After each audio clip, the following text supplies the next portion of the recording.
এই দুনিয়া এখন তো আর সেই দুনিয়া নাই, মানুষ নামের মানুষ আছে দুনিয়া বোঝাই,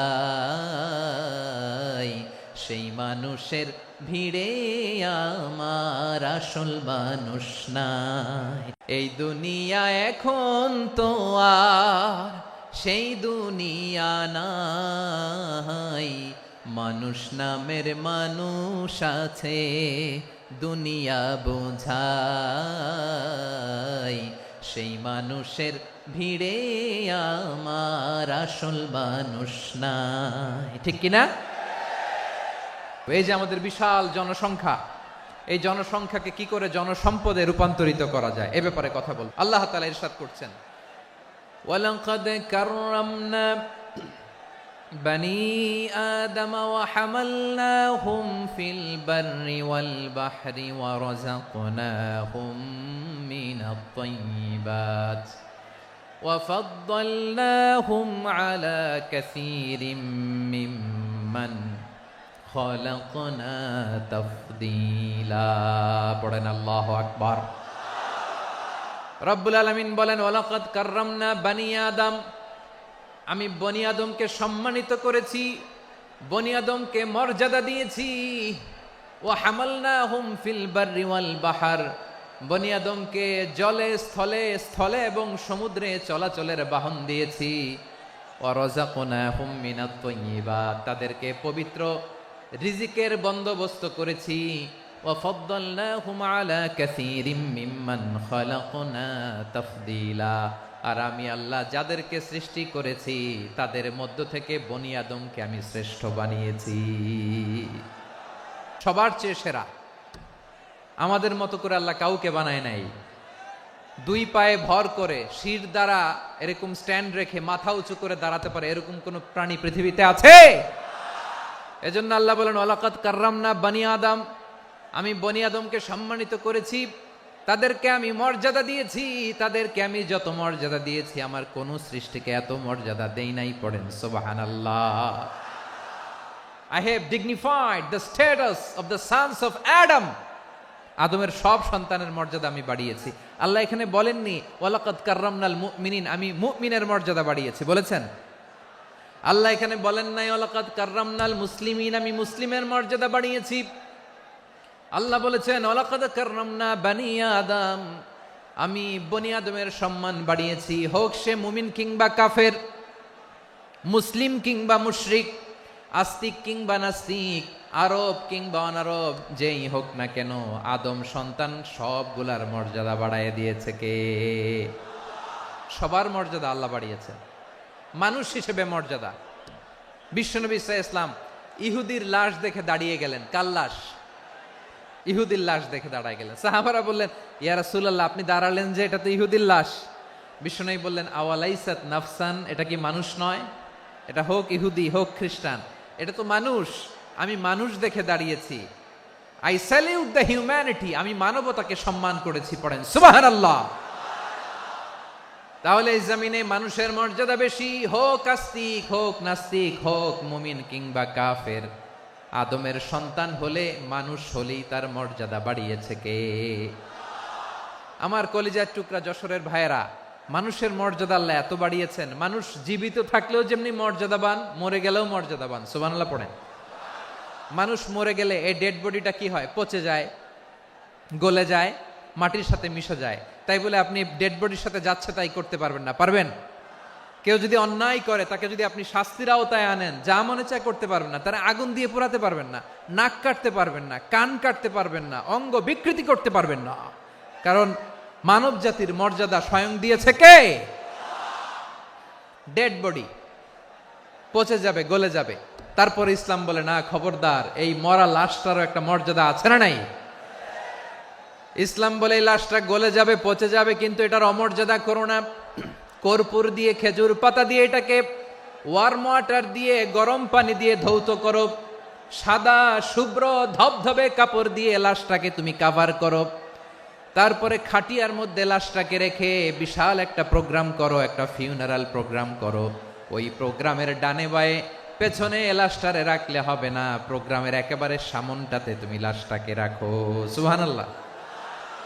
একটা ফিউনারাল প্রোগ্রাম করতে হবে, তাকে শেষ বিদায় জানাতে হবে, যেটাকে আমরা জানাজা বলি। কি বলি? জানাজা মানে মাইয়েতের জন্য দোয়া, তার জন্য দোয়া করা হয়, তাকে একটা সিস্টেমেটিক অর্ডারে কবরে রাখা হয়, সুন্দরভাবে সেটাকে কবরস্থ করা হয়, মাটি দেয়া হয়, পানি দেয়া হয়। তার মানে মরে গেলেও মানুষের সম্মান বাড়ায় দিয়েছে কে? এজন্য আল্লাহ বললেন ওয়ালাকাদ কাররামনা বানি আদম, বনি আদমের সম্মান মর্যাদা আমি আল্লাহ বাড়িয়ে দিয়েছি। মানুষের সম্মানে তুমি কখনো আঘাত করো না, ঠিক কি না? তাহলে ভাই, প্রথম মেসেজ হচ্ছে the first and foremost message tonight to the people of Jessore. আল্লাহ বলেন I have dignified the status of son of Adam. আমি বনি আদম সবার মর্যাদা বাড়িয়ে দিয়েছি, হোক আস্তিক নাস্তিক, হোক কাফের কিংবা মুশরিক, তার মর্যাদা বাড়াই দিছে কে? যখন বন্যা হয় আমরা ত্রাণ নিয়ে যাই, আমরা শুধু মুসলমানদেরকে ত্রাণ দেই নাকি? হ্যাঁ, আমরা মুসলমানকেও দেই, অমুসলমানকেও দেই, হিন্দুকেও দেই, বৌদ্ধকেও দেই। যেখানেই মানবতা বিপন্ন সেখানে ইসলামের হেল্পিং হ্যান্ড আছে না নাই? সুবহানাল্লাহ। কি দিন আমরা পেয়েছি, কি বিধান আমরা পেয়েছি। ওয়ালাকাদ কাররামনা বানি আদম, আমি বনি আদমকে সম্মানিত করেছি। এরপর আল্লাহ বললেন ওয়া হামালনাহুম ফিল বাররি ওয়াল বাহর, জলে স্থলে আমি চলাচলের যানবাহনের ব্যবস্থা করেছি। আমরা স্থলে ঘোড়ার উপরে চড়ি, উটের উপরে চড়ি, গাড়ির উপরে চড়ি। এই যে গাড়ির ইঞ্জিন বানাইছি আমরা, এটার মেধা দিয়েছে কে? আবার সাগরের মধ্যে আমরা নৌযান, জলযান, বড় বড় জাহাজ দিয়ে এক মহাদেশ থেকে আরেক মহাদেশ যাই, এক দেশ থেকে মালামালগুলো আরেক দেশে পাঠাই। সাগরের ভেতরে নৌকাগুলোরে ধরে রাখলো কে? ওয়াল ফুলকিল্লাতি তাজরি ফিল বাহরি বিমা ইয়ানফাউন নাস। মানুষের উপকার আছে এরকম সরঞ্জামাদি নিয়ে সাগরের উপরে বিশাল বিশাল জলযানগুলো চলে, এগুলো ডুবে যায় না, কাত হয়ে যায় না, পড়ে যায় না। এগুলোকে স্থিতিস্থাপকতাকে ঠিক করে রাখলো কে? আপনারা জাহাজ দেখেছেন? জাহাজ দেখছেন? বিশাল বিশাল জাহাজ, বিশাল জাহাজ মালামাল নিয়ে এক মহাদেশ থেকে আরেক মহাদেশে যায়। গত মাসে আমার জাপান সফর ছিল। এই যে বাংলাদেশে যে গাড়িগুলো চালান, বেশিরভাগ গাড়ি আসে কিন্তু জাপান থেকে। হাজার হাজার গাড়ি একটা জাহাজ বহন করতে পারে, হাজার হাজার গাড়ি। এটারে সাগরের মধ্যে ভাসাইলো কে? হাজার হাজার গাড়ি নিয়ে জাপানিজ গাড়িগুলো আমাদের চট্টগ্রামের এয়ারপোর্টের বন্দরে ভিড়ে। যুক্তরাষ্ট্রে আমি দেখেছি বিশাল বিশাল জাহাজ। আপনারা টাইটানিক জাহাজের নাম শুনেছেন? টাইটানিক জাহাজের 8 গুণ 10 গুণ বড় একটা জাহাজ আছে, আইকন অফ দ্য সি, আমি দেখে এসেছি। রয়্যাল ক্যারিবিয়ান দেখে এসেছি। সাগরের সামনে জেটিতে যখন দাঁড়ালাম, জাহাজটা যখন যায়, আমার মনে হচ্ছে একটা শহর, গোটা শহর, the entire city is floating on the water. পুরো একটা শহর মনে হয় পানির উপর দিয়ে ভেসে যাচ্ছে। পড়েন সুবহানাল্লাহ। এই যে আইকন অফ দ্য সি, এই ক্রুজ, এই জাহাজটা, এটার ভিতরে স্টেডিয়াম আছে। কিসের ভিতরে স্টেডিয়াম? কথা বুঝে নাই বোধহয়। স্টেডিয়াম কিসের ভিতর? সুইমিং পুল আছে, শপিং মল আছে, রেস্টুরেন্ট আছে, ক্লাব আছে, 3000 4000 রুম বিশিষ্ট, কক্ষ বিশিষ্ট হোটেল আছে।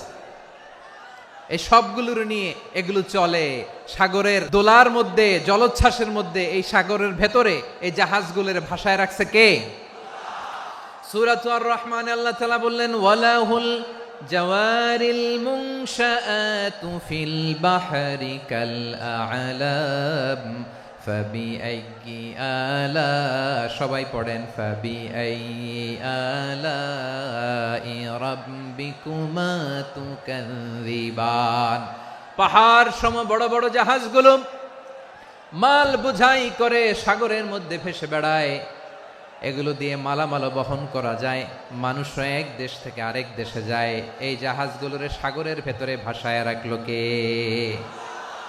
এই আয়াতের ভেতরে আল্লাহ তাআলা সূরাত বানী ইসরাঈলের এই চমৎকার আয়াতের ভেতরে আল্লাহ তাআলা বেসিক্যালি মানব জাতির প্রতি তার 4টি স্পেশাল অনুগ্রহের কথা বলেছেন। কয়টি? 2টা বলে ফেলছি। 1 নাম্বার ওয়ালাকাদ কাররামনা বানি আদম, আমি বনি আদমের সম্মান বাড়াইছি, নাকি মুসলমানদের? তাহলে human dignity, the first part of the verse talks about the human dignity. 2 number অংশ আল্লাহ তাআলা বললেন ওয়া হামালনাহুম ফিল বাররি ওয়াল বাহর, স্থলে এবং সমুদ্রে আমি তাদের জন্য চলাচলের বাহন দিয়েছি। সুবহানাল্লাহ। তার মানে smooth movement on land and sea, জলে এবং স্থলে যাতে আমরা স্মুথলি মুভ করতে পারি আল্লাহ তাআলা দিয়েছেন।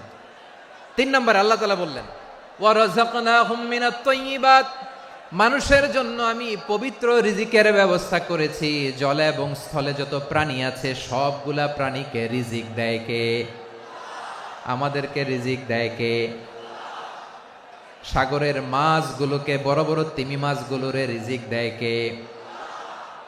বাতাসের মধ্যে ভেসে বেড়ানো বড় বড় পাখিগুলো, স্ক্যান্ডিনেভিয়ান কান্ট্রি থেকে লক্ষ লক্ষ কোটি কোটি পাখিগুলো যে এক দেশ থেকে আরেক দেশে ট্রান্সফার হয়, এগুলোর রিজিক দেয় কে? রব্বুল আলামিন বলেন ওয়ামা মিন দাব্বাতিন ফিল আরদি ইল্লা আলাল্লাহি রিজকুহা ওয়া ইয়ালামু মুস্তাকাররাহা ওয়া মুস্তাওদাআহা কুল্লুম ফি কিতাবিম মুবিন। আল্লাহু আকবার। রব্বুল আলামিন বলেন ভূপৃষ্ঠে বিচরণশীল যত প্রাণী আছে সব প্রাণীগুলোকে আমি আল্লাহ আমার নিজের কুদরতে রিজিকের বন্দোবস্ত করি। এই প্রাণীগুলো কোথায় থাকে, কোথায় যায়, সব জায়গায় আমি রিজিক পৌঁছে দেই। রিজিক কেউ দিতে পারে না, রিজিকের মালিক কে? রিজিকের মালিক তিনি আল্লাহ। এজন্য আল্লাহ তাআলা বললেন ওয়া রাযাকনাহুম মিনাত তাইয়্যিবাত। এরপর আল্লাহ বললেন ওয়া ফাদ্দালনাহুম আলা কাসীরিম মিম্মান খালাকনা তাফদীলা। আমি যত প্রাণী সৃষ্টি করেছি সকল প্রাণীর মধ্যে মানুষের মর্যাদা শ্রেষ্ঠত্ব আমি দিয়েছি। সুবহানাল্লাহ পড়েন। তাহলে 1 নম্বরে আল্লাহ বললেন আমি বনি আদমের মর্যাদা বাড়ালাম। এরপরে বললেন স্থলে এবং সমুদ্রে চলাচলের জন্য যানবাহন দিলাম। 3 নম্বরে আল্লাহ বললেন পবিত্র রিজিকের ব্যবস্থা করে দিলাম। এরপরে আল্লাহ বললেন যত প্রাণী আছে, সৃষ্টি আছে, সবগুলার উপরে আমি মানুষকে শ্রেষ্ঠত্ব দিলাম। সুবহানাল্লাহ। তাহলে সবচেয়ে বেশি শ্রেষ্ঠত্ব মানুষের। কার? মানুষের। শুধু তাই নয় প্রিয় ভাইরা, আকাশ এবং জমিনে যা কিছু আছে সবকিছু মানুষের জন্য, মানুষের কল্যাণে, মানুষের প্রয়োজনে, মানুষের বশীভূত করে সৃষ্টি করেছেন কে? রব্বুল আলামিন বলেন হুয়াল্লাযী খালাকা লাকুম মা ফিল আরদি জামিআ। এই জমিনের মধ্যে যা কিছু আমি আল্লাহ সৃষ্টি করেছি সব কিছু আমি মানুষের জন্য সৃষ্টি করেছি। পড়েন সুবহানাল্লাহ। হুয়াল্লাযী খালাকা লাকুম মা ফিল আরদি জামিআ, যা আছে সব আমাদের জন্য, সব আমাদেরকে সার্ভিস দেওয়ার জন্য, আমাদের উপকারের জন্য, আমাদের কল্যাণের জন্য। আওয়াজ করে সবাই পড়ুন আল্লাহু আকবার। অন্য আয়াতে আল্লাহ বললেন ওয়াসাখখারা লাকুম মা ফিস সামাওয়াতি ওয়া মা ফিল আরদি জামিআম মিন ইন্না ফি যালিকা লাআয়াতিন লিকাউমি ইয়াতাফাক্কারুন। প্রথমে আয়াতে আল্লাহ বললেন জমিনে যা আছে সব তোমাদের কল্যাণে আমি সৃষ্টি করলাম। এরপরে আল্লাহ বললেন আকাশেও যা আছে সব তোমাদের জন্য সৃষ্টি করলাম, তোমাদের অনুগত বানায় দিলাম। পড়েন সুবহানাল্লাহ। মানুষের কি ব্রেইন দেখেন, মানুষ জমিন ছেড়ে আকাশে চলে যায়। পাখি দেখে মানুষের শখ হলো পাখি যেহেতু উঠতে পারে আমরাও পারবো। অরবিল রাইট, উইলবার রাইট, 2 ভাই মিলে আঁকাঝোঁকা করতে করতে করতে করতে প্লেন বানায় ফেললো। কোন সুবহানাল্লাহ। এখন পাখিও ওরে, আমরাও ওরি। এরপরেই মানুষের কৌতূহল থামে না এখানে। মানুষ চলে গিয়েছে চাঁদে। কোথায় গেছে? এখন কিন্তু চাঁদে জমি বিক্রি হয় জানেন। পৃথিবী নিয়ে মারামারি শেষ। রাশিয়া আমেরিকা এখন ধরছে চাঁদ আর মঙ্গল গ্রহ। এখন চাঁদে জমি বিক্রি হয়, মঙ্গলে জমি বিক্রি হয়। এই চাঁদ, মঙ্গল, বৃহস্পতি, শনি সব আল্লাহ তাআলা আমাদের জন্য বানিয়েছেন। সুবহানাল্লাহ পড়েন। মানুষ সাগরের উপরে চড়ে, শূন্যে ভেসে বেড়ায়, পাহাড় কেটে সুড়ঙ্গ বানায়, টানেল বানায়। মানুষ বট ব্যান্ডের লাইন নিয়ে যায় সাগরের ভেতর দিয়ে এক দেশ থেকে আরেক দেশে, এক মহাদেশ থেকে আরেক মহাদেশে। সুবহানাল্লাহ পড়েন। তার মানে গোটা বিশ্বের সব কিছুর উপরে control, superiority over all creatures, সব কিছুর উপর কন্ট্রোল, মনিটরিং, নিয়ন্ত্রণ, এটা প্রতিষ্ঠা করে দিয়েছে কে? এজন্যই মানুষের শ্রেষ্ঠত্ব। ওয়ালাকাদ কাররামনা বানি আদম, আমি বনি আদমের সম্মান বাড়িয়েছি, মর্যাদা আমি বাড়িয়ে দিয়েছি এই কারণে, কারণ মানুষ সব কিছুর উপর নিয়ন্ত্রণ নিতে পারে। মানুষকে নিয়ে এই কোরআনের সব আলোচনা, মানুষকে নিয়ে এই কোরআনের সব। তাই কোরআনের কেন্দ্রীয় আলোচ্য বিষয় হচ্ছে মানুষ। মানুষকে আল্লাহ স্বাধীনতা দিয়েছেন। ফামান শাআ ফালইউমিন ওয়া মান শাআ ফালইয়াকফুর। চাইলে মুমিন হতে পারো, চাইলে কাফের হতে পারো, তোমার ইচ্ছা। তবে জেনে রাখো, মুমিন হলে পাবা জান্নাত, কাফির হলে পাবা জাহান্নাম। নাও দ্য ডিসিশন ইজ ইয়ার্স। সিদ্ধান্ত তোমার, জান্নাতে যাবা না জাহান্নামে যাবা। মানুষকে আল্লাহ এত স্বাধীনতা দিয়েছেন, মানুষ চাইলে অনেক ভালো হইতে পারে। ভালোর রাস্তাও খোলা, খারাপ হওয়ার রাস্তাও খোলা। ভালো হইলে মানুষ অনেক ভালো, খারাপ হইলে অনেক খারাপ। ভালো হইলে সবচেয়ে ভালো, খারাপ হইলে সবচেয়ে খারাপ। এজন্য সিদ্ধান্ত আপনাকেই নিতে হবে। আল্লাহ তাআলা বলছেন, লাকাদ খালাকনাল ইনসানা ফি আহসানি তাকওয়িম সুম্মা রাদাদনাহু আসফালা সাফিলিন। আমি মানুষকে অনেক সুন্দর অবয়বে, সুন্দর আকৃতিতে সৃষ্টি করেছি। তার শুধু চেহারার ডিজাইনটাই সুন্দর নয়, তার ব্রেনটা বড্ড সুন্দর, তার মানসিকতা বড্ড সুন্দর, তার সৃজনশীলতা বড্ড সুন্দর। পড়েন সুবহানাল্লাহ। আমাদের ব্রেনটা অনেক সফিস্টিকেটেড ব্রেন, অনেক সফিস্টিকেটেড। এই 1.5 কেজি ব্রেন ইউজ করে মানুষ গোটা বিশ্বে সভ্যতা বিনির্মাণ করেছে, ঠিক কিনা? এই ব্রেন আল্লাহ তাআলা আমাকে দিয়েছে। এটারে কাজে লাগালে, আপনার 6 সেন্স কাজে লাগালে আপনি অনন্য মানুষ হয়ে উঠবেন, মহামানবে রূপান্তরিত হবেন। মানুষ হতে পারে, চাইলেই মহামানব হতে পারে। আবার যদি মানুষ চায় খারাপও হতে পারে। আল্লাহ বললেন শুধু ভালোই না, ভালো হতে চাইলে অনেক ভালো তুমি হতে পারো, আবার খারাপ হতে চাইলে অনেক খারাপ তুমি হতে পারো। সুম্মা রাদাদনাহু আসফালা সাফিলিন।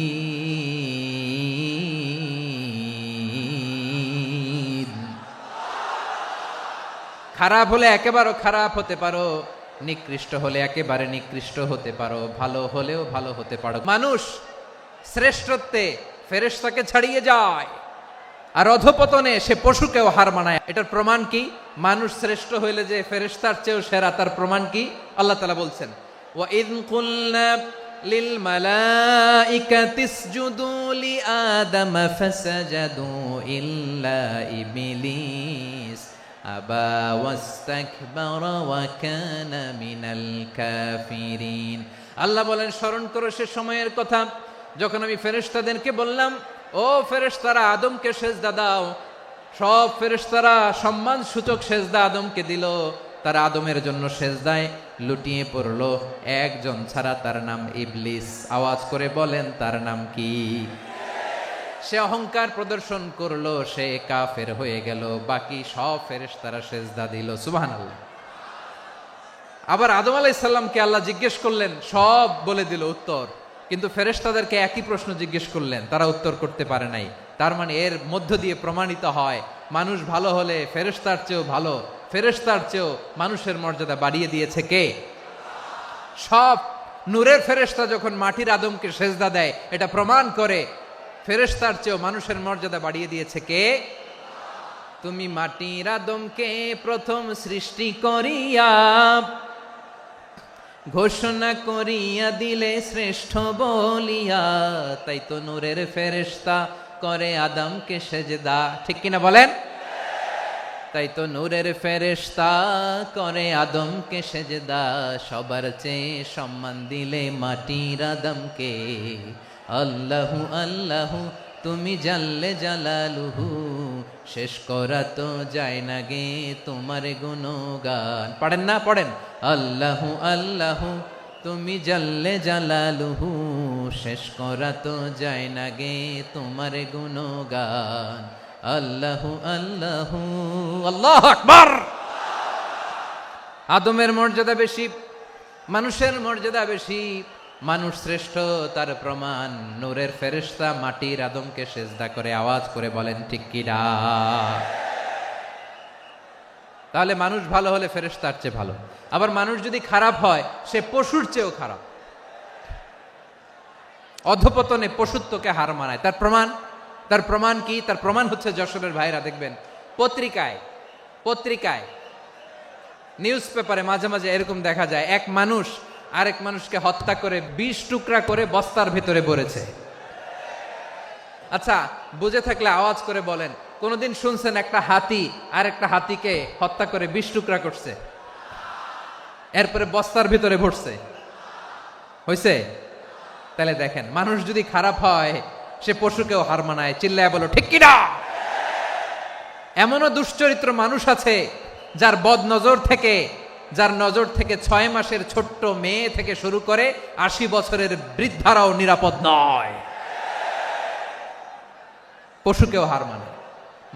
মানুষের ঘর জ্বালিয়ে পুড়ে মেসাকার করে দেয়, জনপদের পর জনপদ জ্বালায় দেয়। এরকম আছে না নাই? গাজার মধ্যে যে অ্যাটাক করেছে, এরা মসজিদ মানে নাই, মসজিদে বম ফেলেছে। এরা খ্রিস্টানদের চার্চ গির্জা মানে নাই, গির্জায় বম ফেলেছে। পৃথিবীর ইতিহাসে never happened in the history of the world that someone bombed on a hospital, on a ICU center. এমন হাসপাতাল যেখানে আইসিইউর রোগীরা আছে, ওই হাসপাতালের উপরও ইসরায়েলি সৈনিকেরা বোমা মেরেছে। জোরে বলেন ঠিক কিনা। এরা মানুষ? আওয়াজ করে বলেন, এরা মানুষ না। প্রিয় ভাইয়েরা, চোখ কান নাক মুখ থাকলেই মানুষ না। যা সামনে দেখেন এগুলো সব মানুষ না, এগুলো জনসংখ্যা। এগুলো কি? সবাই বলুন, এগুলো কি? বাড়ছে জনসংখ্যা, কমছে মানুষ। এই দুনিয়া এখন তো আর সেই দুনিয়া নাই, মানুষ নামের মানুষ আছে দুনিয়া বোঝাই, সেই মানুষের ভিড়ে আমার আসল মানুষ নাই। ঠিক কিনা? আসল মানুষের বড্ড অভাব, আসল মানুষের বড্ড অভাব। আমার ভাইয়েরা, মানুষ খারাপ হলে পশুকেও হার মানায়। আচ্ছা, আওয়াজ করে বলেন, যে ইসরায়েলি সোলজাররা উপর থেকে বোমা মারল তারাও মানুষ? তারাও কি? ওরাও রক্তে মাংসে মানুষ, ওদেরও পরিবার আছে। বোমা মেরে যেই মেয়েটাকে তারা অনাথ বানায়, ইয়াতিম বানায়, ও কিন্তু বাসায় ওর মেয়েটাকে রেখে আসছে। ঠিক কিনা বলেন? বম্বিং করে যে বাবাকে মেরে, স্বামীকে মেরে স্ত্রীকে বিধবা বানায়, তারও ঘরে স্ত্রী আছে। উপর থেকে বম মেরে মানুষ মেরে দিচ্ছে, তারাও মানুষ। 1945 সালের 6 আগস্ট আমেরিকান সোলজাররা হিরোশিমায় বম মেরেছে। আমি নিজে দেখে এসেছি জাপানের হিরোশিমাতে। সকাল 8:15 মানুষ কেউ অফিসে যাচ্ছিল, কেউ খেতে খামারে কাজ করতে যাচ্ছিল। লিটল বয় নামে একটা বোম মেরেছে তারা। এই বোমের আঘাতে, পারমাণবিক এই বোমার রেডিয়েশনে আঘাতে বোম ব্লাস্ট হওয়ার পরে মুহূর্তের মধ্যে 1,40,000 নাই। উপর থেকে যারা মারতেছে এরাও মানুষ, যাদেরকে মারলো তারাও। তার মানে মানুষে মানুষে পার্থক্য আছে না? নেই?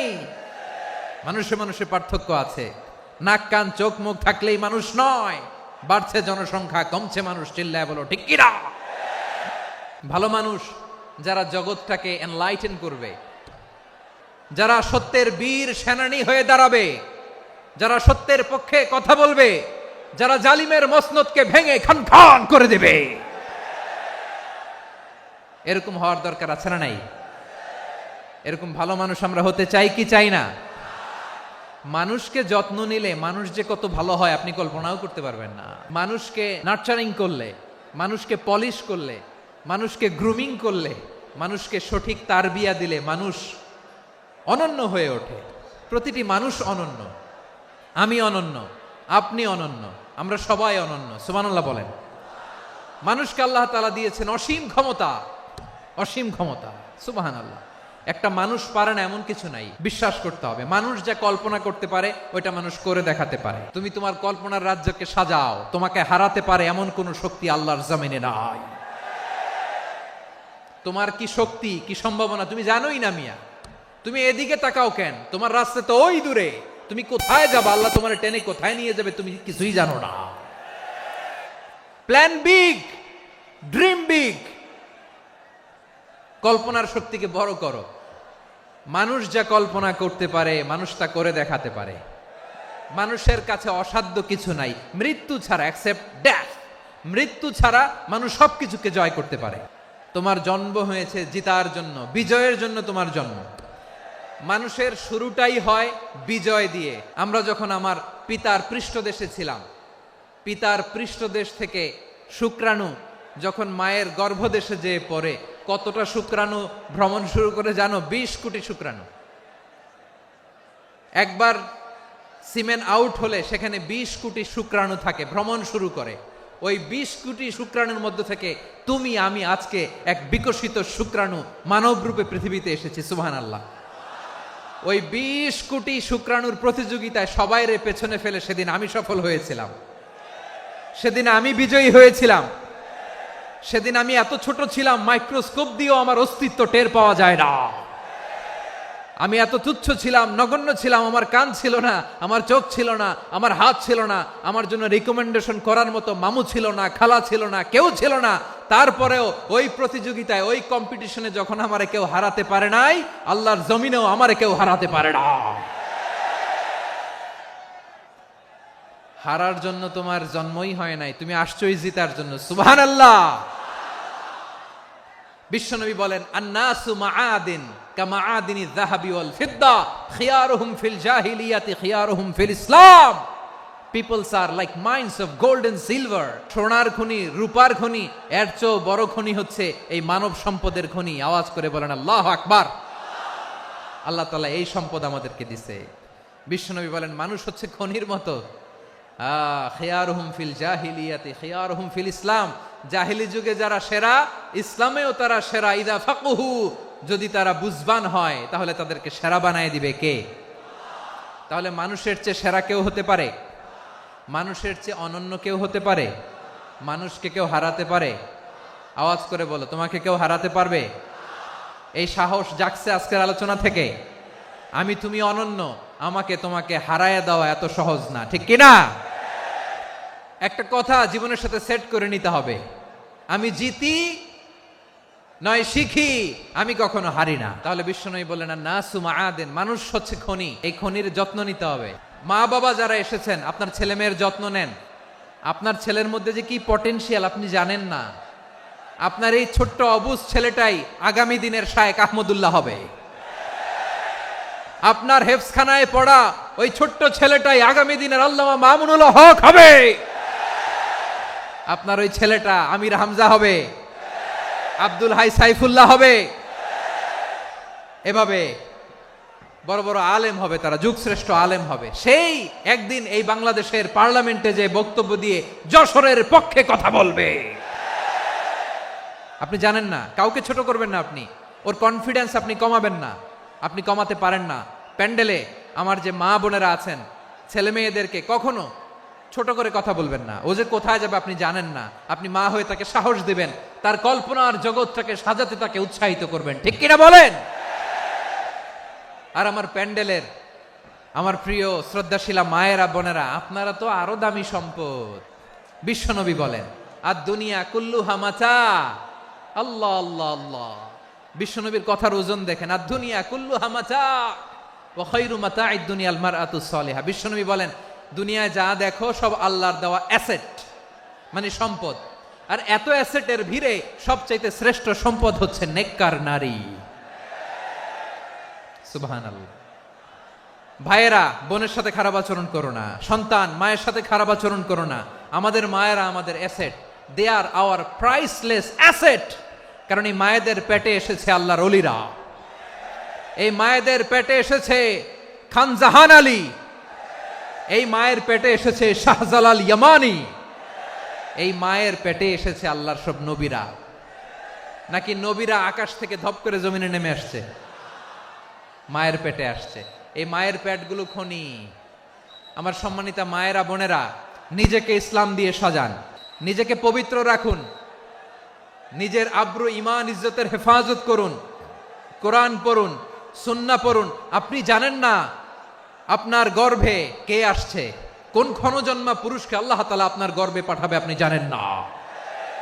মায়েরা নিজেদেরকে পবিত্র রাখুন, ইসলাম চর্চা করুন, কোরআন চর্চা করুন, নৈতিকতা দিয়ে নিজেকে সাজান। যশোরের জেনজি, নিজেদেরকে প্রস্তুত রাখো আগামীর বাংলাদেশের জন্য। নৈতিকতা, মোরালিটি, ভ্যালিউজ দিয়ে নিজেকে সাজাও, ইসলাম দিয়ে নিজেকে সাজাও, কারণ আগামীর বাংলাদেশ ইসলামের বাংলাদেশ। বাংলাদেশের আসল পরিচয় ইসলাম। বাংলাদেশের আসল পরিচয় কি? সবাই বলে না, আওয়াজ করে, এদেশের আসল পরিচয়। এদেশে আজান শুনে সূর্য ওঠে শহর গ্রামে, এদেশে আজান শুনে সূর্য ডুবে সন্ধ্যা নামে, এদেশে সকল কাজে সবাই বলে বিসমিল্লাহ, এদেশে ভালো কিছু দেখে শুনে হাসি মুখে সবাই বলে মাশা আল্লাহ। সুবহানাল্লাহ সুবহানাল্লাহ সুবহানাল্লাহ সুবহানাল্লাহ সুবহানাল্লাহ সুবহানাল্লাহ সুবহানাল্লাহ সুবহানাল্লাহ। ও নবীন তরুণ, তোমার কিসের এত ভয়? জেনে রেখো বাংলাদেশের আসল পরিচয়। বাংলাদেশের আসল পরিচয় ইসলাম। আওয়াজ তুলে বলো, আসল পরিচয় কি? এদেশে পরস্পরে দেখা হলে দেয় সালাম, এদেশে আমজনতার হৃদয় জুড়ে পাক্কালাম, ঠিক কি না? এদেশে বিপদ এলে সর্বজনে সর্বক্ষণে দোয়া পড়ে ইন্না লিল্লাহ সুবহানাল্লাহ সুবহানাল্লাহ সুবহানাল্লাহ সুবহানাল্লাহ। এদেশে আজান শুনে সূর্য ওঠে শহর গ্রামে, এদেশে আজান শুনে সূর্য ডুবে সন্ধ্যা নামে, এদেশে সকল কাজে সবাই বলে বিসমিল্লাহ, এদেশে ভালো কিছু দেখে শুনে হাসি মুখে সবাই বলে মাশা আল্লাহ। সুবহানাল্লাহ, আওয়াজ করে সুবহানাল্লাহ সুবহানাল্লাহ সুবহানাল্লাহ সুবহানাল্লাহ। সবাই একসাথে সুবহানাল্লাহ সুবহানাল্লাহ সুবহানাল্লাহ সুবহানাল্লাহ। এদেশের আসল পরিচয় কি? আওয়াজ করে বলতে ভয় লাগে। এদেশের আসল পরিচয় কি? ইসলাম দিয়ে আমাদের সংসদ ভবন চলুক, আমরা চাই কি চাই না? বঙ্গভবনে লা ইলাহা ইল্লাল্লাহর পতাকা উড়ুক, আমরা চাই কি চাই না? প্রতিটি জেলা অফিসে, ডিসি অফিসে লা ইলাহার পতাকা ঝুলুক, আমরা চাই কি চাই না? মানুষকে যত্ন নিলে মানুষের মধ্যে যারা কি পটেনশিয়াল রেখেছে। আমি জাপানের দুইটা উদাহরণ দেই। জাপানে 2022 সালে জাপানের সাথে জার্মানির খেলা, ফিফা ওয়ার্ল্ড কাপ 2022, ওই খেলায় জিতেছিল জাপান। জিতেছিল 22 সালের এই ফিফা ওয়ার্ল্ড কাপে জাপান ফুটবল খেলায় জিতে as a part of their celebration তারা খেলার পরে পুরো স্টেডিয়ামটারে ক্লিন করে, the fan base of Japan, লক্ষ লক্ষ মানুষ খেলা দেখতে যায়, তো এত ডাস্টবিনও তো নাই, তো যারা ডাস্টবিনে জায়গা পায় নাই তারা এই যে চকলেটের প্যাকেট, পানির বোতল, চিপসের প্যাকেট তারা এদিকে সেদিকে রেখে দিয়েছে। জাপানের ভক্তরা, জাপানের ফলোয়াররা as a part of their celebration তারা খেলার পরে পুরো স্টেডিয়ামের সব ময়লা আবর্জনা ক্লিন করে তারপরে বিদায় নিয়েছে। তাদেরকে কি ক্লিন করার দায়িত্ব দেওয়া হয়েছিল? তারা কি স্টেডিয়ামের পরিচ্ছন্নতা কর্মী? তাদের আকল, তাদের সিক্স সেন্স তাদেরকে বলেছে। ছোটবেলা থেকে জাপান গভর্নমেন্ট ওদেরকে এত পরিচ্ছন্নতা শেখায়, ক্লিনলিনেস অ্যাওয়ারনেস ক্যাম্পেইন করায়। ক্লাসে আমি দেখেছি, ক্লাসে নিজের বেঞ্চ নিজে মুছে, ক্লাসের মাঝখানে একটা সময় দেয়, নিজের টেবিল নিজে মুছে, নিজের ক্লাসরুমটা নিজে পরিষ্কার করে। রাস্তাঘাটে একটা ধুলা নাই, ময়লা নাই, একটা টিস্যু নাই। খেলার পরে গোটা বিশ্বকে তাক লাগিয়ে দিয়েছে। জাপানের ফ্যানরা সবার রেখে যাওয়া গার্বেজ, টিস্যু, বোতল পরিষ্কার করে তারপরে স্টেডিয়াম থেকে বিদায় নিয়েছে। আমরা কেন এমন হইতে পারলাম না? জাপানের যারা এগুলো করছে ওদের 3টা করে চোখ না? চোখ তো 3টা জাপানা লাগো, জাপানা লাগো, হাত তো 4টা, কান তো 6টা। হ্যাঁ, নাকি আমার মতো 2 হাত 2 কানালা মানুষ? চোখে দেখলে ওটা মানুষ না। চিন্তা করছেন? তার মানে জাপানিজদেরকে যে গ্রুমিং করে শিখানোর মাধ্যমে পরিচ্ছন্ন বানানো গেছে, ওরা যেমনি মানুষ আমরাও মানুষ, আমাদের সন্তানদেরকে শেখালে তারাও পারবে। পারবে কিনা? 2 নম্বর উদাহরণ বলি। চট্টগ্রাম ফেনীতে যারা গিয়েছেন, মেঘনা গোমতী ব্রিজ প্রকল্প নাম শুনছেন? মেঘনা একটা ব্রিজ পার হওয়া লাগে। এই মেঘনা গোমতী, এখানে 3টা ব্রিজ কাঁচপুর সহ, এই 3টা ব্রিজের নির্মাণ কাজ, রেনোভেশনের কাজ দেয়া হয়েছিল জাপানের একটা কোম্পানিকে। কাকে?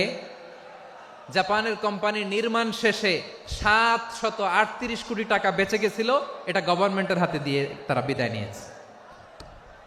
কত টাকা? 738 কোটি টাকা।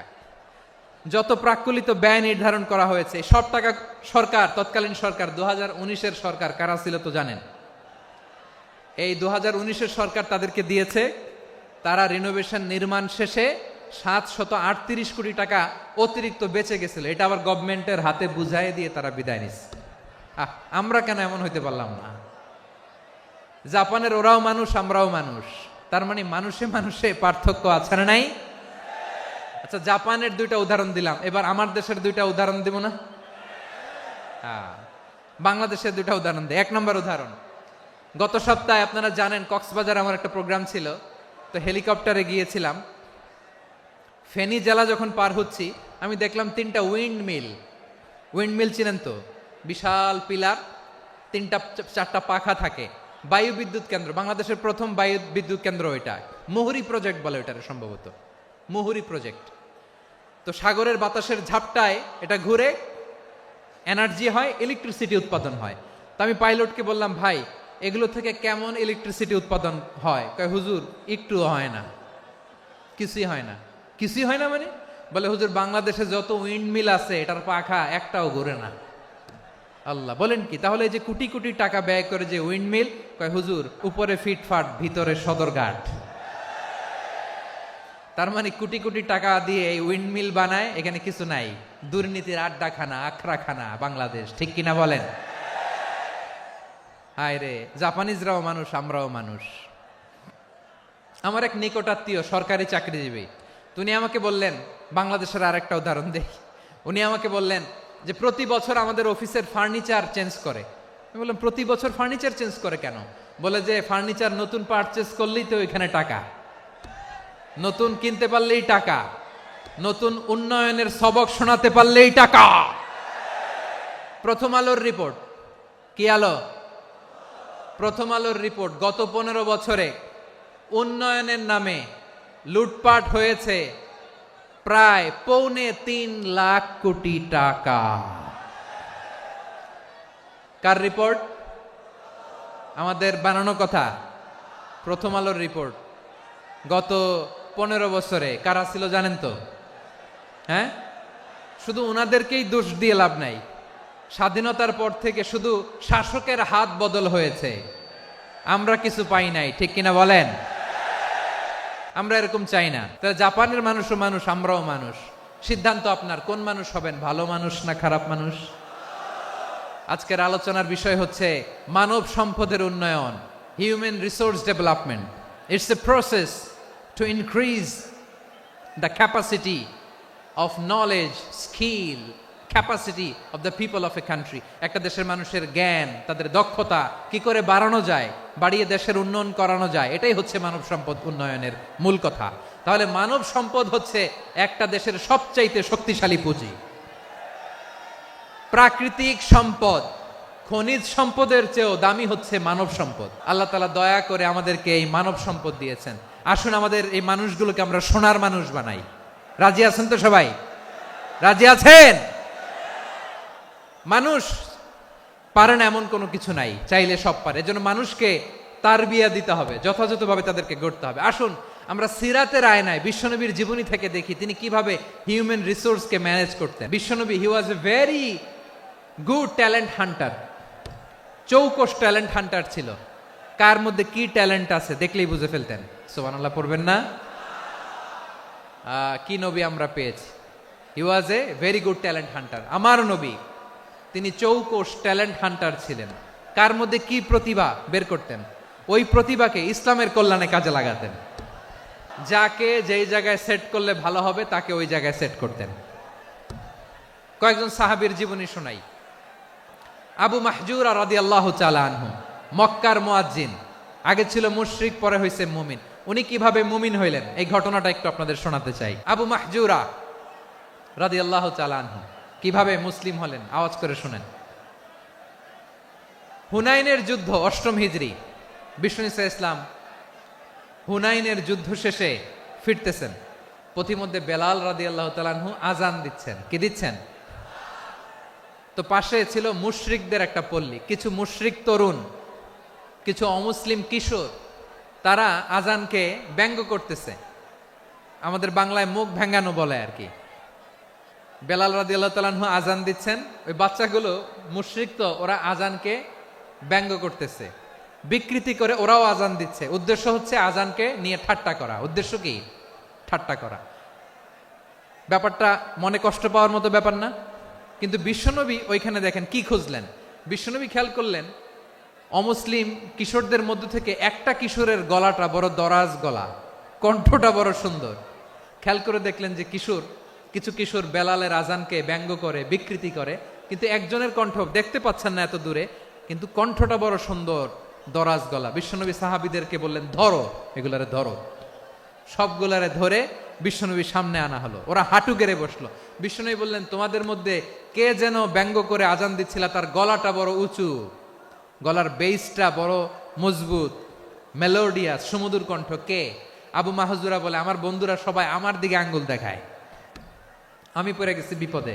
রাসূল সাল্লাল্লাহু আলাইহি ওয়াসাল্লাম বাকি অমুসলিম তরুণদেরকে ছেড়ে দিলেন, বললেন তোমরা যাও। এবার আবু মাহজুরারে পাইছে। আবু মাহজুরার চুলের মধ্যে হাত দিলেন বিশ্বনবী, মাথায় হাত দিয়ে বললেন, এবার আজান দাও দেখি। আবু মাহজুরা বলে, আমি তো আজান দিতে জানি না, কারণ আমি তো বেলালেরটা শুইনা দিছি, আমার তো মুখস্থ নাই, আমি তো আজান দিতে জানি না। বিশ্বনবী বললেন, জানো না? তাহলে আসো, আমি তোমারে শিখাই দেই। সুবহানাল্লাহ পড়েন। আবু মাহজুরা হাঁটু গেড়ে বসে, বিশ্বনবীর মোবারক হাত আবু মাহজুরার চুলের মধ্যে। বিশ্বনবী আজানের মুআল্লিম আবু মাহজুরাকে বলতেছে, ঠিক আছে তোমারে শিখাই দিচ্ছি, আমি যা যা বলবো আমার সাথে সাথে বলো, পারবা? আবু মাহজুরা বলে, পারবো। বিশ্বনবী আজান দিচ্ছেন, মাথায় হাত দিয়ে আল্লাহু আকবার, আল্লাহু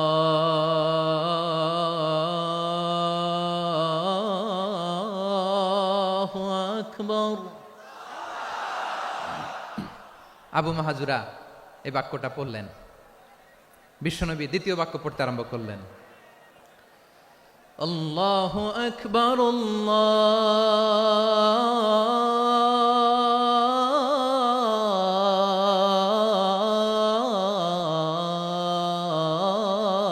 আল্লাহু আকবার। আবু মাহজুরা এই বাক্যটাও বললেন। বিশ্বনবী আবু মাহজুরার মাথার মধ্যে হাত দিয়ে তৃতীয় বাক্য পড়লেন, আশহাদু আল্লা ইলাহা ইল্লাল্লাহ,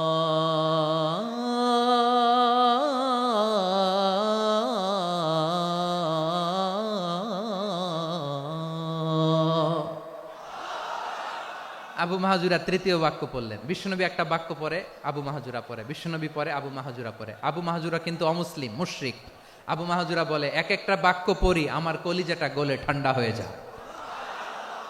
এতদিন মোহাম্মদকে গালি দিতাম, এখন মোহাম্মদ আমার মাথায় যখন হাত রাখছে আমার সারা শরীর ঠান্ডা হয়ে গেছে। বিশ্বনবী আজান শিখাচ্ছেন, একটা একটা বাক্য পড়ে আবু মাহজুরাও পড়ে, বিশ্বনবী পড়ে আবু মাহজুরাও পড়ে। পুরো বাক্যগুলো যখন শেষ, আজান শেষ, আবু মাহজুরাও যখন পুরো আজান পড়লেন, আবু মাহজুরা বললেন, এতদিন মোহাম্মদের চেহারা দেখলে আমার ঘৃণা লাগতো, আজ থেকে মোহাম্মদের চেহারার চেয়ে প্রিয় চেহারা আমার কাছে নাই। আবু মাহজুরা বললেন, ও মুহাম্মদ, আজানের বাক্য তো আপনি আমারে শেখালেন, এখানেই শেষ করবেন না, আপনি আমারে পড়ায় দেন, লা ইলাহা ইল্লাল্লাহু মুহাম্মাদুর রাসূলুল্লাহ সাল্লাল্লাহু আলাইহি ওয়াসাল্লাম। বিশ্বনবীর সাথে দাঁড়িয়ে উনি শাহাদা পড়ে মুসলমান হয়ে গেলেন। এবার আবু মাহজুরা বলে, ইয়া রাসূলুল্লাহ, ইয়া হাবিবাল্লাহ, আমি মুমিন হয়েছি, মুসলমান হয়েছি, আপনার কাছ থেকে আজান শিখার সৌভাগ্য আমি লাভ করেছি গো নবী। আমার কণ্ঠের বড় তারিফ করেছেন, আপনি আমার আজানকে আপনি পছন্দ করেছেন। একটা জিনিস আপনার কাছে চাই, আপনি আমাকে মক্কার মসজিদুল হারামের মুয়াজ্জিন হিসেবে অ্যাপয়েন্ট করে দে। বিষ্ণু ইসা ইসলাম বললেন, যাও আবু মাহজুরা, আমি তোমাকে পৃথিবীর শ্রেষ্ঠতম মসজিদ মক্কার মসজিদুল হারামের মুয়াজ্জিন হিসেবে অ্যাপয়েন্ট করে দিলাম।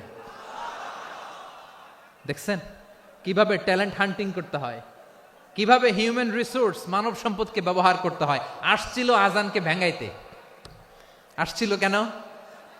আজানকে ব্যঙ্গ করার জন্য, বিকৃত করার জন্য। আজানকে বিকৃত করতে যে ইসলামের সবচেয়ে শ্রেষ্ঠ মসজিদের মুয়াজ্জিন হয়ে গেল। পড়েন সুবহানাল্লাহ। হযরত আবু মাহজুরা রাদিয়াল্লাহু তাআলা আনহু ওনার এই সুললিত কণ্ঠ ব্যবহার করে মসজিদুল হারামে এত সুন্দর করে আল্লাহু আকবার বলে আজান দিতেন, মানুষগুলোর, মুসল্লিগুলোর, মক্কাবাসীর হৃদয়কে তিনি বিগলিত করে দিতেন। মানুষের হৃদয়কে ঠান্ডা হয়ে যেত। শুধু এখানেই শেষ না আমার যশোরের ভাইয়েরা। বিশ্বনবী যখন সাইয়েদনা আবু মাহজুরা রাদিয়াল্লাহু তাআলা আনহুকে আজান শিখাচ্ছিলেন, বলেন তো বিশ্বনবীর হাতটা কোথায় ছিল? আবু মাহজুরার মাথার সামনে, এই চুলের উপরে ছিল। আবু মাহজুরা ওই স্মৃতিটাকে ধারণ করবার জন্য, ওই স্মৃতিকে বহন করার জন্য বিশ্বনবীর মোবারক হাত আবু মাহজুরার কপালের চুলের যেই জায়গায় লেগেছে, মৃত্যুর আগের দিন পর্যন্ত আবু মাহজুরা মাথার ওই চুলে কোনোদিন ছুরি আর কামার লাগায় নাই, সেখানে কেচি লাগায় নাই, চুলের মধ্যে খুর লাগায় নাই। আবু মাহজুরা ডান দিকের চুল কাটতো, বাম দিকের চুল কাটতো, পেছনের চুল কাটতো, সামনের চুল কাটতো না। আবু মাহজুরা রাদিয়াল্লাহু তাআলা আনহুর সামনের চুলগুলো বড় হতে হতে যখন এত বড় হয়ে যায়, তিনি চুলগুলো পেঁচিয়ে মাথার মধ্যে রাখতেন। তারপরে তিনি পাগড়ি পরতেন। সবাই জিজ্ঞেস করতো, আবু মাহজুরা এটা আবার কেমন স্টাইল? দেখতে তোমার কি বিদঘুটে লাগে, কেমন অড লাগে, কেমন খারাপ দেখা যায়। মক্কায় এমন কোন মানুষ তো দেখি নাই, ডানে চুল কাটে, বায়ে চুল কাটে, পেছনে চুল কাটে, সামনে কাটে না। ওরে আবু মাহজুরা, কেমন দেখা যায় তোমারে, তুমি সামনের চুল কাটো না কেন? আবু মাহজুরা বলে, আমি হাঁটু গেড়ে পেয়ারা নবীর সামনে বসেছিলাম, আমার এই মাথার চুলের মধ্যে মুবারক হাত লাগিয়ে বিশ্বনবী নিজে আমাকে আজানের প্রতিটা বাক্য শিক্ষা দিয়েছেন। বিশ্বনবীর মোবারক হাত, পবিত্র হাত আমার মাথার চুলের যেই জায়গায় লেগেছে, আমি চাই ওই চুলগুলা নিয়ে আমি আমার কবরের ভিতরে যাব। সাইয়েদনা আবু মাহজুরা রাদিয়াল্লাহু তাআলা আনহু ইন্তেকালের আগের পর্যন্ত মাথার সামনের চুলগুলা কাটে নাই। মাথার সামনের চুল তিনি কাটেন নাই। সুবহানাল্লাহি বিহামদি। কেমন ভালোবাসতেন বিশ্বনবী সাহাবীদেরকে, সাহাবারা কেমন ভালোবাসতেন বিশ্বনবীকে। সামনের চুলগুলো বড় হতে হতে এত বড় ছিল, পেঁচিয়ে রেখে পাগড়ি পরতেন, কাটতেন না। নবীর হাত লেগেছিল। সুবহানাল্লাহ পড়েন। তাহলে what is the lesson, moral of the story কি? মোরাল অফ দ্য স্টোরি হচ্ছে, আসছিল আজানকে ব্যঙ্গ করার জন্য, বিকৃত করার জন্য, হয়ে গেল মসজিদুল হারামের মুয়াজ্জিন। দেখেন বিশ্বনবী একটা খারাপ সিচুয়েশনের মধ্যে থেকে কি ভালো জিনিস বের করে আনলেন। আমি যে শুরুতে বলেছি কিভাবে তিনি হিউম্যান রিসোর্সকে ডেভেলপ করেছেন, ম্যানেজ করেছেন। তিনি যে চৌকস ট্যালেন্ট হান্টার ছিল, দেখেন সবার মধ্যে থেকে এর বাছাই করে মুয়াজ্জিন বানাই দিয়েছেন। সুবহানাল্লাহ পড়েন। তার মানে এই না সবাইরে ধরে ধরে উনি মুয়াজ্জিন বানাইছেন। যার যেই ট্যালেন্ট আছে তাকে ওই কাজে অ্যাসাইন করেছেন। যার যেই প্রতিভা আছে তার প্রতিভাকে ইসলামের কাজে লাগিয়েছেন। সুবহানাল্লাহ পড়েন। যায়েদ বিন সাবিত রাদিয়াল্লাহু তাআলা আনহু নাম শুনেছেন?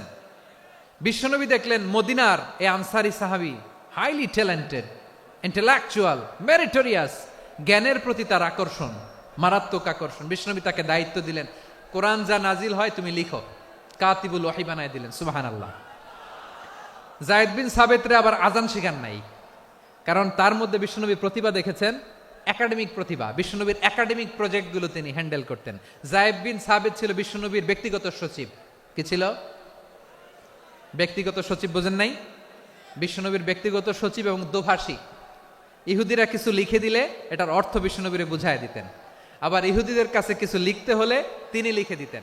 বিশ্বনবী একদিন বললেন, ইন্নী ওয়াল্লাহি মা আমানু ইয়াহুদা আলা কিতাব। ইহুদিরা যে চিঠি পাঠায় অর্থ তো বুঝি না, আরেক ইহুদি আইনে অর্থ করা লাগে। আবার ইহুদিদের কাছে কিছু লিখে পাঠাইতে চাইলে আমরা তো লিখতে পারি না, ইহুদিরে দিয়ে লেখা লাগে। ওরা যে পয়রা শোনায় লিখে দেয়, আমি ওদের বিশ্বাস করি না। আমার নিজের একজন লোক দরকার। বিশ্বনবী এই যায়েদ বিন সাবেতকে চুজ করলেন ল্যাঙ্গুয়েজের জন্য। উনি বললেন, যায়েদ, তোমার সফট স্কিলকে ডেভেলপ করতে হবে, তুমি হিব্রু ল্যাঙ্গুয়েজ শিখে ফেলো। যায়েদ বিন সাবেত বলল, বিশ্বনবীর মোটিভেশন আর ইন্সপিরেশন পেয়ে আমি 15 দিনে ইহুদিদের এই হিব্রু ল্যাঙ্গুয়েজ শিখে ফেললাম। শুধু শিখে ফেললাম না, হাত্তা হাদিকতু, even I became master in the language. এই ভাষা আমি পারদর্শী হয়ে গেলাম। এরপরে ইহুদিরা চিঠি লিখে পাঠালে আর কোনো ইহুদি ডাকা লাগতো না, আমি নবীর এটার অর্থ শুনে পরে বুঝাই দিতাম। আবার ইহুদিদের কাছে চিঠি লেখা লাগলে আমি যায়েদ বিন সাবেত চিঠি লিখে দিতাম। সুবহানাল্লাহ। দেখেন, এত সাহাবীর মধ্য থেকে বিশ্বনবীর একাডেমিক প্রজেক্ট, ব্যক্তিগত সচিব, দোভাষী হিসেবে তিনি যায়েদ বিন সাবেতের মতো তরুণকে নির্বাচিত করেছেন। কেমন ট্যালেন্ট হান্টার ছিল আমার নবী! সুবহানাল্লাহ পড়বেন না? বিশ্বনবীর ইন্তেকালের পরে সাইয়েদনা আবু বকর রাদিয়াল্লাহু তাআলা আনহু যখন খলিফা হয়ে আসলেন, কোরআনকে সংকলনের দায়িত্ব দেয়া লাগবে, কোন সাহাবীকে দিবেন? সব সাহাবারা মিলে পরামর্শ করলেন। সাইয়েদনা আবু বকর, ওমর সবাই মিলে এই বিশাল কোরআন সংকলনের গুরু দায়িত্ব বিশ্বনবীর ব্যক্তিগত সচিব, বিশ্বনবীর দোভাষী, বিশ্বনবীর সিলেক্ট করাই লোক যায়েদ ইবনে সাবেত রাদিয়াল্লাহু তাআলা আনহুকে দিয়েছে। এই যে আজকের যে কোরআন পড়েন, এটা আগে এরকম ছিল না।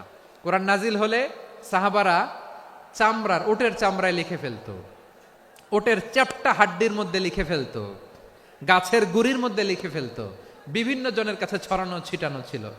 আবু বকর রাদিয়াল্লাহু তাআলা আনহু একসাথে করলেন, পরবর্তীতে উসমান রাদিয়াল্লাহু তাআলা আনহু একসাথে করলেন। 114 সূরার এখন এই মুসহাফ, এই কম্পাইলেশন, এই কপি আমরা পেয়েছি, যার হিউজ কন্ট্রিবিউশন ছিল। এই পুরো কোরআন কম্পাইলেশনের প্রজেক্ট ম্যানেজার ছিল যায়েদ বিন সাবেত রাদিয়াল্লাহু তাআলা আনহু। কোরআন কম্পাইলেশনের প্রজেক্ট ম্যানেজার। দেখেন, উনারে মাথায় হাত দিয়ে আজান শিখায় নাই। সুবহানাল্লাহ কইবেন না? তাহলে প্রথম সাহাবী আবু মাহজুরাকে মুয়াজ্জিন বানাইলেন, যায়েদ বিন সাবেতকে ব্যক্তিগত সচিব আর দোভাষী বানালেন, মুসআব ইবনে উমাইর রাদিয়াল্লাহু তাআলা আনহুকে ইসলামের প্রথম অ্যাম্বাসেডর বানালেন। কি নাম? He was the first ambassador in Islam. ইসলামের প্রথম ডিপ্লোম্যাট, ইসলামের প্রথম কূটনৈতিক মুসআব ইবনে উমাইর, মক্কার তরুণ যুবক। উনি পারফিউম লাগাইলে মানুষ দেখলেই বুঝতো এটা মুসআব লাগাইছে। এমন স্মার্ট, ড্যাশিং ফেস, এমন পার্সোনালিটির মানুষ ছিল মুসআব রাদিয়াল্লাহু তাআলা আনহু। কারণ যিনি ইসলামের স্পোকম্যান হবেন, মুখপাত্র হবেন, তার স্মার্ট হওয়ার দরকার আছে না নাই? আকাবার প্রথম শপথ যখন হলো, তাদের সাথে বিষ্ণু ঈসা ইসলাম মদিনাতে একজন মুখপাত্র পাঠালেন, ডিপ্লোম্যাটকে পাঠালেন, অ্যাম্বাসেডর অফ ইসলাম। তিনি হচ্ছেন মুসআব ইবনে উমাইর। পড়েন সুবহানাল্লাহ। জুমার বিধান নাজিল হয়েছে, কিন্তু মক্কায় পরিবেশ নাই জুমা পালনের। বিষ্ণু ঈসা ইসলাম একজনকে দিয়ে খবর পাঠালেন, যাও মদিনায় মুসাবকে যে বলো, মুসাব তো আমার শিক্ষক, আমার স্পোকম্যান, মদিনাতে যেন তারা জুমা কায়েম করে। বিশ্বনবীর আগেই মুসআব মদিনার মুসলিমদেরকে নিয়ে মদিনায় প্রথম জুমা কায়েম করে ফেলছে। কোন সুবহানাল্লাহ। ডিপ্লোম্যাটদের কেমন হইতে হয়, অ্যাম্বাসেডারের কেমন হইতে হয়, মুসআব রাদিয়াল্লাহু তাআলা আনহুর কাছ থেকে শিখে নাও। তাহলে মুসআব রাদিয়াল্লাহু তাআলা আনহুকে বিশ্বনবী ল্যাঙ্গুয়েজ শিখান নাই, সফট স্কিল শিখান নাই। যায়েদ রাদিয়াল্লাহু তিনি হিব্রু ল্যাঙ্গুয়েজ শিখেছেন, সুরিয়ানি শিখেছেন, কিন্তু মুসআবকে তিনি বানিয়েছেন the spokesman of Islam, the first diplomat, the ambassador of Islam. আব্দুল্লাহ ইবনে আব্বাস রাদিয়াল্লাহু তাআলা আনহু বিশ্বনবীর কাজিন, চাচাতো ভাই। আবার মাইমুনা রাদিয়াল্লাহু তাআলা আনহু, মাইমুনা নবীর স্ত্রী, তিনি ছিলেন আব্দুল্লাহর আপন খালা। তো নবীর বউ যদি ওনার খালা হয়, নবী তার কি খালু। তাহলে সম্পর্ক অনেক গভীর, কাজিন আবার খালু। ছোট্ট মানুষ, তাই রাতে মাঝে মাঝে ঘরে থাকতো। বিশ্বনবী দেখলেন আব্দুল্লাহ যেহেতু আমার ঘরে ঢুকতে পারে, আব্দুল্লাহরে এই উম্মতের বড় শিক্ষাবিদ বানাইতে হবে। তাই আব্দুল্লাহ ইবনে আব্বাসকে বিশ্বনবী হাতে কলমে শিক্ষা দিয়েছেন। তো বিশ্বনবী রাতে যখন তাহাজ্জুদ পড়তেন, ছোট্ট আব্দুল্লাহ ঘরে থাকতো। বুঝতে পেরেছেন? ছোট্ট মানুষ তো ঘরে থাকতো। তো বিশ্বনবী তাহাজ্জুদের জন্য একবার দাঁড়িয়েছেন, ছোট্ট আব্দুল্লাহ ওযু করে দাঁড়াইছে। আচ্ছা বলেন তো, ইমাম আর মুসল্লি মোট যদি দুইজন হয়, একজন ইমাম একজন মুসল্লি, তো মুসল্লি ইমামের কোন দিকে দাঁড়াবে? ডানে দাঁড়াবে। ছোট্ট আব্দুল্লাহ বোঝে নাই, বিশ্বনবী তাহাজ্জুদ শুরু করেছেন, উনি একতেদা করছেন আর দাঁড়াইছেন বায়ে। কোথায় দাঁড়িয়েছেন?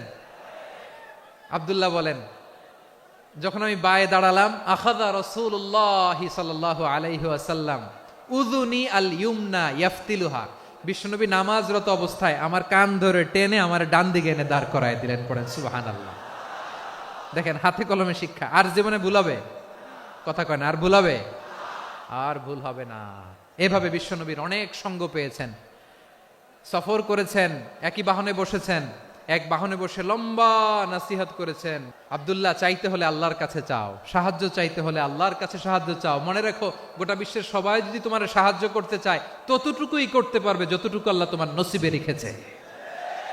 গোটা বিশ্ব যদি তোমার বিরুদ্ধে ষড়যন্ত্রে দাঁড়িয়ে যায়, ক্ষতি ততটুকু করতে পারবে যতটুকু তোমার জন্য বরাদ্দ আছে।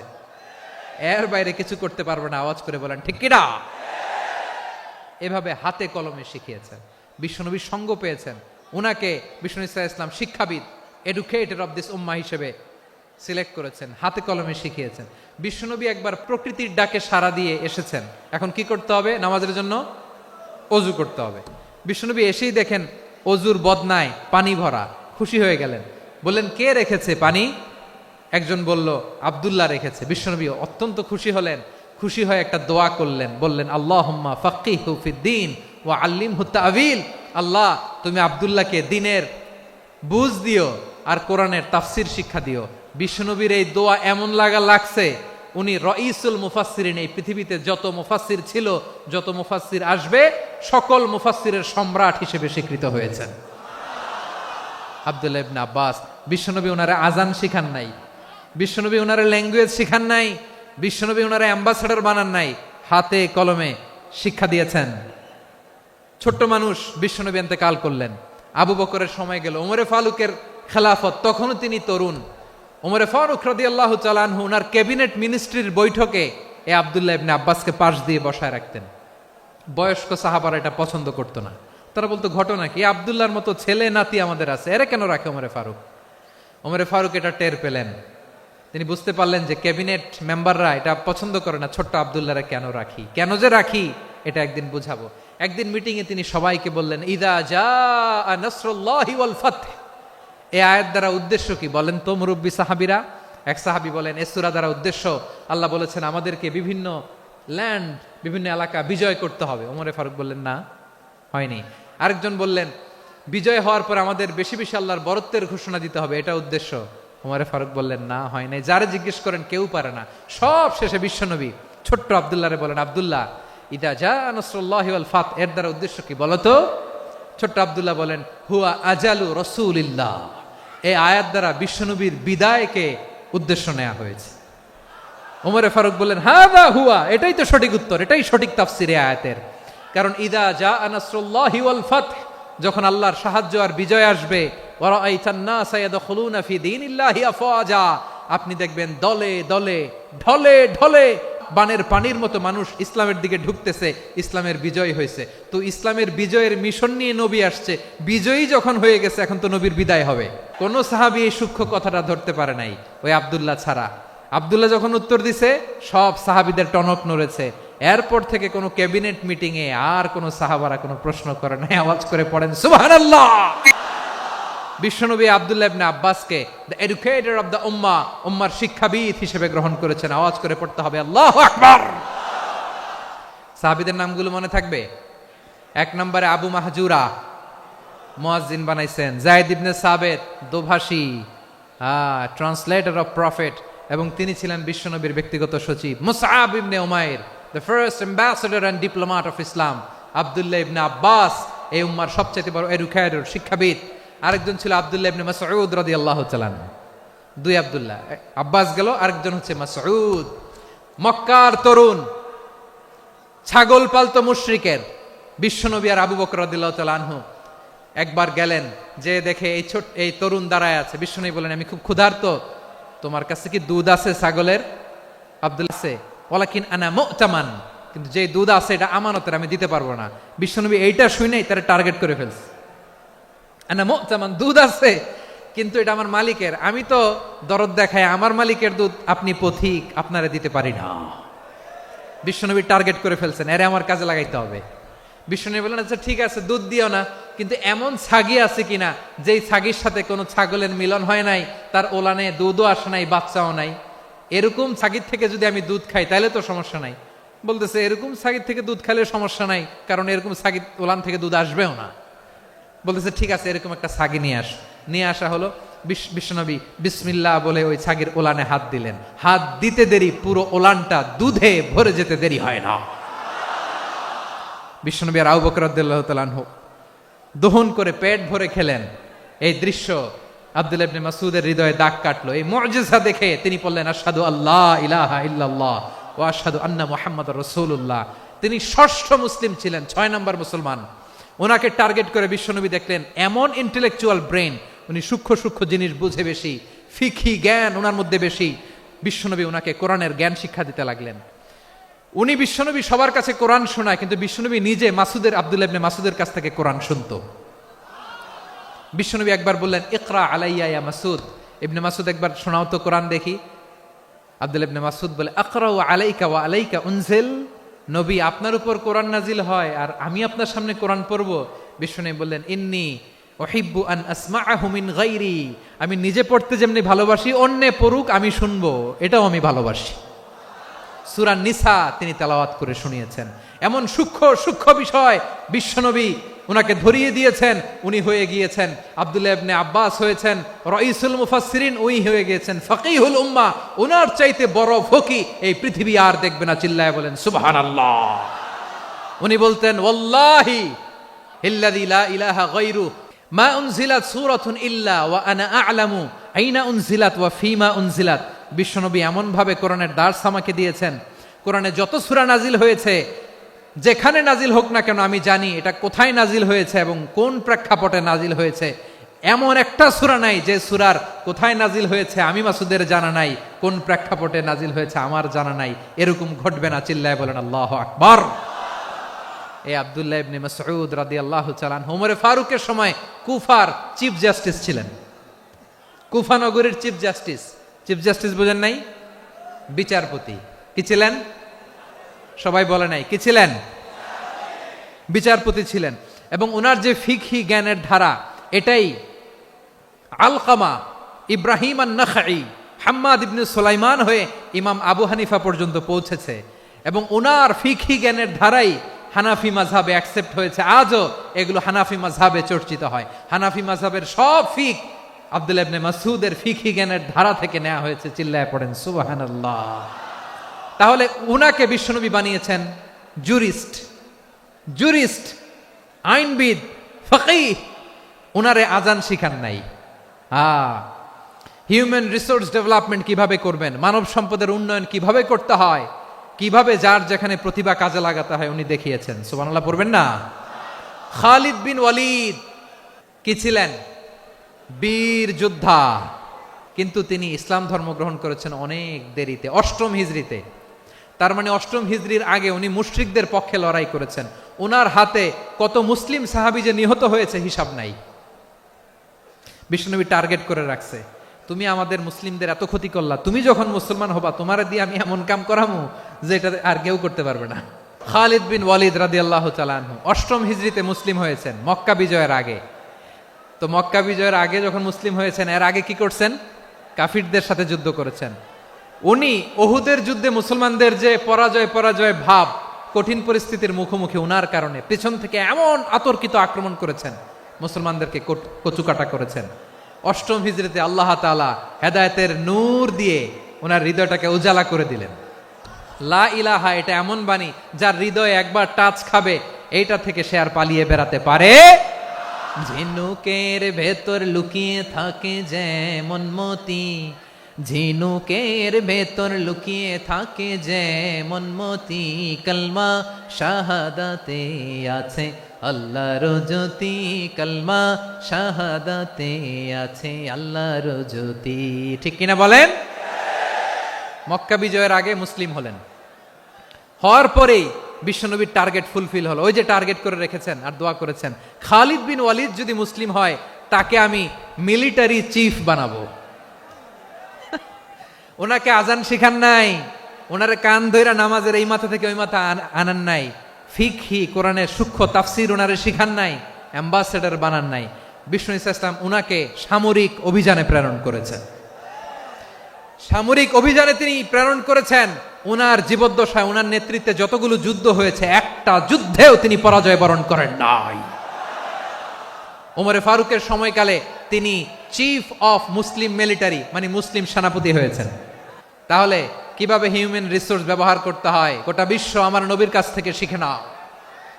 খালিদ বিন ওয়ালিদ, ওনাকে বিশ্বনবী একটা উপাধি দিয়েছেন। উপাধিটা হচ্ছে সাইফুল্লাহিল মাসলুল, আল্লাহর নাঙ্গা তরবারি, আল্লাহর খোলা তরবারি, দ্য ওপেন সোর্ড অফ আল্লাহ। খালিদ বিন ওয়ালিদ মুসলিম সেনাপতি। হাসান বিন সাবেত রাসূলের সভা কবি, কালচারাল হিজিমনিকে ডিফিট করার জন্য উনি ভালো অস্ত্র চালানো জানতেন না, ওই কাজে উনি যেতেন না। ওনার ছিল কাব্য প্রতিভা। কাফিররা কবিতা দিয়ে নবীকে গালি দিত, বিশ্বনবী বলতেন, ইয়া হাসান আজিব আন রাসূলিল্লাহ, তুমি নবীর হয়ে কাফেরদের এই কথাগুলোর জবাব দাও। বিশ্বনবীর একটা মিম্বার ছিল, বিশ্বনবীর মিম্বারের পাশাপাশি মসজিদে নববীতে এই হাসান বিন সাবেতের জন্য বিশ্বনবী একটা স্পেশাল মিম্বার বানিয়ে দিয়েছেন। এখান থেকে তুমি জবাব দাও। এবং বিশ্বনবী বলেছেন, আল্লাহুম্মা আইয়িদহু বিরূহিল কুদুস। আল্লাহ, হাসান আমার পক্ষে জবাব দেয়, তুমি জিব্রাইল মারফত তাকে সাহায্য পাঠাইয়া দিও। রাসূল সাল্লাল্লাহু আলাইহি ওয়াসাল্লামের সভা কবি, the poet of the prophet, নবীর কবি। উনি কবিতা দিয়ে এমন উচ্চাঙ্গের ভাষায় কবিতা দিয়ে তিনি জবাব দিতেন, কাফিরদের গা শিহরে যেত, তাদের হৃদয়ে আগুন ধরে যেত। তাহলে এরকম কবিরও দরকার আছে না নাই? এখন যাকে আল্লাহ দিছে কাব্য প্রতিভা, এরা যদি আপনি যুদ্ধের ময়দানে পাঠান হবে? যারে দিছে সুরেলা গলা, এরা যদি অ্যাম্বাসেডর বানান হবে না। হাসান বিন সাবেত ছিলেন বিষ্ণু ইসলামের কবি। হুযায়ফা ইবনুল ইয়ামান বিশ্বনবীর গোয়েন্দা বিভাগের প্রধান। কিসের প্রধান? হুযায়ফা ইবনুল ইয়ামান। ওনার ছিল ডিটেকটিভ মাইন্ড, ডিটেকটিভ মাইন্ড, গোয়েন্দা বিভাগের প্রধান। এবং উনি হচ্ছেন সাহিবু সিররি রাসূলিল্লাহ, রাসূল সাল্লাল্লাহু আলাইহি ওয়াসাল্লামের গোপন তথ্যের ধারক বাহক। নবীর যেই কথা কেউ জানে না, সব হুযায়ফার পেটের ভিতরে ছিল। সুবহানাল্লাহ পড়েন। মদিনার যত ইহুদিদের একটা লিস্ট ছিল, এই লিস্ট শুধু দুইজন জানতো, বিশ্বনবী আর হুযায়ফা। গোয়েন্দা বিভাগের হেড ছিল। খন্দকের যুদ্ধে প্রচন্ড আজকের মতো শৈত্য প্রবাহ, মাটি খনন করতে করতে সাহাবীদের পেটে ক্ষুধা নাই, দাঁড়াইতে পারে না নামাজের জন্য, এত ক্লান্ত, ক্ষুধা, ক্লান্ত, শ্রান্ত। বিশ্বনবী বললেন, কে আছো? এই কঠিন শীত, এই ভয় আর ক্ষুধার মধ্যেও খন্দকের পরীক্ষার টপকে শত্রু শিবিরে যে আমাকে তথ্য দিবা, কে আছো? কারো গায়ে শক্তিই নাই যে দাঁড়াবে, কেউ দাঁড়ায় না। বিশ্বনবী তখন নিজে হুযায়ফাকে ডাক দিলেন, হুযায়ফা, যে আমাকে আজকে শত্রু শিবিরের তথ্য এনে দিবে, সে জান্নাতে আমার মোরাফাকা, আমার সঙ্গী হবে। হুযায়ফা রাদিয়াল্লাহু ইবনুল ইয়ামান জীবনের ঝুঁকি নিয়ে এই ক্ষুধা, শৈত্য প্রবাহ, কোল্ড ওয়েভসকে উপেক্ষা করে পরীক্ষা টপকে শত্রু শিবিরে যে সবার কথাগুলো চুপে চুপে শুনে বিশ্বনবীর দরবারে এসে গোয়েন্দাদের মতো তথ্য সরবরাহ করেছে। বিশ্বনবীর গোয়েন্দা বিভাগের প্রধান হুযায়ফা ইবনুল ইয়ামান ইন্টেলিজেন্স বিভাগ চালাতেন। মুনাফিকদের নাম ওনার কাছে ছিল। মুআয ইবনে জাবাল মদিনা রাষ্ট্রের সবচেয়ে সিনিয়র আমলা ছিলেন। আমলাতন্ত্র চিনেন তো? প্রশাসনিক কাজ যারা চালায়, অ্যাডমিনিস্ট্রেশন বোঝেন না? The department of administration. মদিনার রাষ্ট্রের সিনিয়র আমলা মুআয ইবনে জাবাল মুতাখাসসিসুন ফিল হালাল ওয়াল হারাম, হালাল হারামের স্পেশালিস্ট ছিলেন। বিশ্বনবী উনাকে ইয়ামানের গভর্নর করে পাঠাইছেন। বলেছেন, ইন্নাকা তা'তি কওমান আহলা কিতাব, এমন গোষ্ঠীর কাছে যাবা যারা ইহুদি নাসারা, আগে শাহাদা পড়লে এরপরে নামাজের দাওয়াত দিও, নামাজ পড়লে যাকাতের দাওয়াত দিও। গভর্নরের অ্যাটিটিউড যেমন থাকে তেমন অ্যাটিটিউড ধরে রেখো। সুবহানাল্লাহ পড়েন। তাহলে মুআয ইবনে জাবালকে দিয়ে বিশ্বনবী কবিতা লেখায় নাই, চিঠি লেখায় নাই, আজান দেওয়ায় নাই। সুবহানাল্লাহ পড়বেন না? সব শেষ সাহাবী বলি আবু হুরায়রা রাদিয়াল্লাহু তাআলা আনহু, বিড়ালের বাবা, কি করতেন? খালি হাদিস মুখস্থ করতেন। উনি বলতেন, আলজামু রাসূলুল্লাহ আলা মিল ইবাতনি, আমার শুধু পেটের ক্ষুধার বন্দোবস্ত হইলে আমি নবীর সঙ্গ ছাড়তাম না। আমার আনসার সাহাবারা ক্ষেত খামারের কাজ করত, আমার মুহাজির সাহাবারা ব্যবসা করত, আর আমি নবীর সাথে সাথে থাকতাম। শুধু সকাল বিকাল 2 বেলা যদি আমার খাবারের বন্দোবস্ত হয়, আমি আর নবীর লক ছাড়ি না। সুবহানাল্লাহ কইবেন না? 5374টা হাদিস তিনি বর্ণনা করেছেন। সবচেয়ে বেশি হাদিস বর্ণনাকারী সাহাবী। হাদিস প্রিজার্ভেশনের কাজে বিশ্বনবী ওনাকে কাজে লাগিয়েছেন। উনি একদিন বলেন, ইয়া রাসূলুল্লাহ আসমাউ মিনকা কাসীরান ফালা আহফাজু। নবী অনেক কথা শুনি, আমার মনে থাকে না। বিষ্ণু বললেন, তাই? উবসুত রিদাক, তোমার চাদরটা বিছাও। আবু হুরায়রা বিছালেন, বিশ্বনবী হাত বুলায় দিলেন, এরপরে অনেক হাদিস বর্ণনা করলেন। আবু হুরায়রা বলে, তারপর থেকে বিশ্বনবী যাই বর্ণনা করে আমি শুনি আর একটাও বলি না। এখন সুবহানাল্লাহ। বিশ্বনবী ওনাকে হাদিস প্রিজার্ভেশন, নবীর এই যে লক্ষ্য হাদিস প্রিজার্ভেশনের এই দায়িত্ব দিয়েছেন সাইয়েদনা আবু হুরায়রা রাদিয়াল্লাহু তাআলা আনহুকে। প্রিয় ভাইরা, তাহলে 10 জন সাহাবীর কথা যে বললাম, আপনারা কি খেয়াল করেছেন কত বড় ট্যালেন্ট হান্টার, চৌকস ট্যালেন্ট হান্টার ছিল আমার নবী। এক একজনের এক এক ট্যালেন্ট, এক এক কাজে অ্যাসাইন করেছেন, এক একজনকে এক এক দায়িত্ব দিয়েছেন, এক একজনের প্রতিভাকে এক একভাবে বিকশিত হওয়ার সুযোগ দিয়েছেন। আওয়াজ করে বলেন ঠিক কি না? এখন আমার পর্দার আড়ালে আমার মায়েরা বলবে, এতগুলো পুরুষ সাহাবীর কথা বললো, নারী সাহাবীরা কি কিছু করে নাই? হ্যাঁ, একজন নারী সাহাবীর কথা বলে মোনাজাত হবে, দোয়া ছাড়া কেউ যাব না। রুফাইদা আল আসলামিয়া রাদিয়াল্লাহু তাআলা আনহা, ওনার বাবার নাম সাআদ আল আসলামি। বিশ্বনবী কি খেয়াল করলেন দেখেন, সাআদ ছিল মদিনার বড় ডাক্তার। এই নারী সাহাবী রুফাইদা বাবার কাছ থেকে চিকিৎসা বিদ্যা শিখেছেন। যখন শিখছে, বিশ্বনবী দেখলেন আমার তো প্রতি সপ্তাহে সপ্তাহে যুদ্ধে আহত সাহাবীদের সেবা দিবে কে? বিশ্বনবী রুফাইদাকে বললেন, রুফাইদা তুমি মসজিদে নববীর পাশে একটা মেডিকেল ক্যাম্প করো। এই যে সাকিনা আদ্দিন মেডিকেলের আমার ছাত্রী বন্ধুরা, শুনে রাখো, তোমাদের আইকন হচ্ছে এই রুফাইদা আল আসলামিয়া। বিশ্বনবীর ডিরেকশন অনুযায়ী তিনি মসজিদে নববীর পাশে একটা মেডিকেল ক্যাম্প করলেন এবং আহত সাহাবাদের চিকিৎসা উনি ওনার টিম নিয়ে দিতেন। বিশ্বনবীর পরামর্শে উনি আনসারি এবং মুহাজির মহিলা সাহাবীদেরকে নিয়ে একটা স্পেশাল মেডিকেল টিম গঠন করলেন। খায়বার যুদ্ধে 7ম হিজরিতে যখন বিশ্বনবী যায়, উনি ওনার টিম নিয়ে আসলেন, বললেন, ইয়া রাসূলুল্লাহ, আমরা তো তলোয়ার চালাতে পারি না, আমরা তো তীর মারতে পারি না, আপনি যদি অনুমতি দেন খায়বার অভিযানে আমি আমার টিম নিয়ে মেডিকেল টিমের সেবাটা সার্ভিসটা দিতে চাই। পড়েন সুবহানাল্লাহ। বিশ্বনবী অনুমতি দিলেন, যোদ্ধা সাহাবীদের সাথে রুফাইদা আল আসলামিয়া উনিও মেডিকেল টিম নিয়ে অগ্রসর হলেন। খায়বারের প্রতিটা আহত ইনজুর্ড সাহাবী যারা ইনজুরির শিকার হয়েছেন, সবাই রুফাইদা আল আসলামিয়ার এই মেডিকেল ক্যাম্প থেকে চিকিৎসা সহায়তা পেয়েছেন। সুবহানাল্লাহ পড়েন। দেখেন কিভাবে বিশ্বনবী ট্যালেন্ট বাছাই করতেন। আপনি অবাক হবেন, বাহরাইনের মেডিকেল ইউনিভার্সিটিতে রুফাইদা আল আসলামিয়া মেডিকেল প্রাইজ অ্যাওয়ার্ড প্রতি বছর দেয়া হয়। যদি 8 দিনের এই মেডিকেল, আমার বোনেরা যদি জেনে থাকো জানো, না হলে নতুন করে জানো, সার্চ দিও, রুফাইদা আল আসলামিয়া মেডিকেল অ্যাওয়ার্ড বাহরাইনের ইউনিভার্সিটিতে দেয়া হয়। প্রিয় ভাইয়েরা, তাহলে আলোচনার সামারি আমরা করি।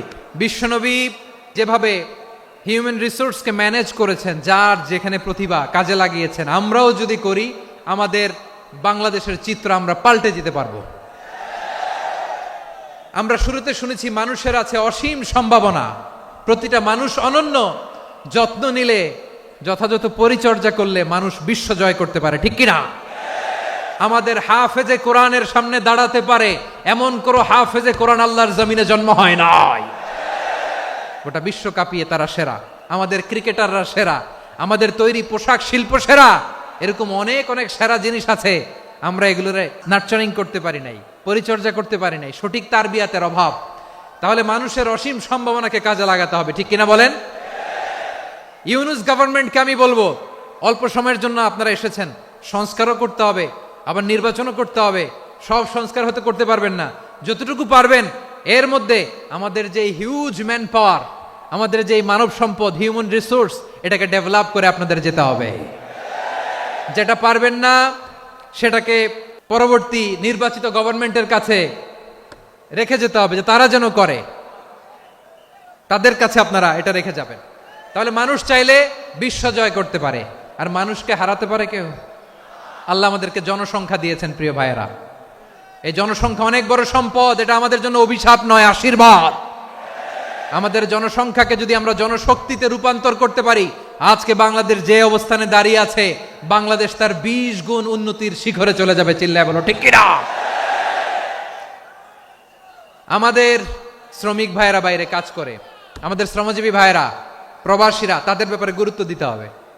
আমাদের শ্রমের দাম সবচেয়ে কম, সবচেয়ে কম। তারা এম্বাসিতে গুরুত্ব পায় না, এয়ারপোর্টে গুরুত্ব পায় না। এই সরকার অবশ্য তাদেরকে অনেক গুরুত্ব দিচ্ছে। আমাদের অদক্ষ শ্রমিককে যখন আমরা দুবাই পাঠাই, অল্প বেতন পায়, কিন্তু ইন্ডিয়ানরা দক্ষ শ্রমিক পাঠাইলে তার 3 গুণ বেতন পায়। আমরা আমাদের শ্রমিকদেরকে অদক্ষ ভাবে আর পাঠাতে চাই না, দক্ষ শ্রমিক পাঠিয়ে আমরা রেমিটেন্সের বন্যা বইয়ে দেব। তাদেরকে সবচেয়ে গুরুত্ব দিতে হবে। আমরা পেয়েছি ফ্রিডম ফাইটার, মুক্তিযোদ্ধা, আর আমার প্রবাসী ভাইরা হচ্ছে রেমিটেন্স ফাইটার। জোরে বলো ঠিক কিনা? তাহলে আমাদের এই জনশক্তিকে জনসম্পদে ট্রান্সফর্ম করতে হবে। সরকার জনগণকে এভাবে পলিশ করতে হবে। মা বাবারা ছেলে মেয়েদের মধ্যে কার কোন যোগ্যতা তাকে ওইভাবে কাজে লাগাতে হবে। সবার এ প্লাস পাওয়ার কোনো দরকার নাই। আমাদের দেশে একটা টেন্ডেন্সি আছে, পরীক্ষায় এ প্লাস না পাইলে কই তুই কি করলি, পাশের বাড়ির ছেলে এ প্লাস পাইছে, যা ওর পা ধোয়া পানি খা। খাওয়া নাই, এগুলার খাওয়া নাই। ওরে আল্লাহ এ প্লাস পাওয়ার জন্য বানাইছে, আর আপনার ছেলেকে এই এ প্লাস গুলারে নিয়ন্ত্রণ করার জন্য আল্লাহ বানাইছে। ওকে দিয়ে আল্লাহ কি করবে আপনি জানেনই না। একটা এ প্লাস, একটা এ গ্রেড একটা মানুষের জীবনকে ঠিক করে দিতে পারে না। আপনার ছেলেকে আল্লাহ অন্যদিকে যোগ্যতা দিয়েছে। ওদের মনোবল ভাঙবেন না, খবরদার।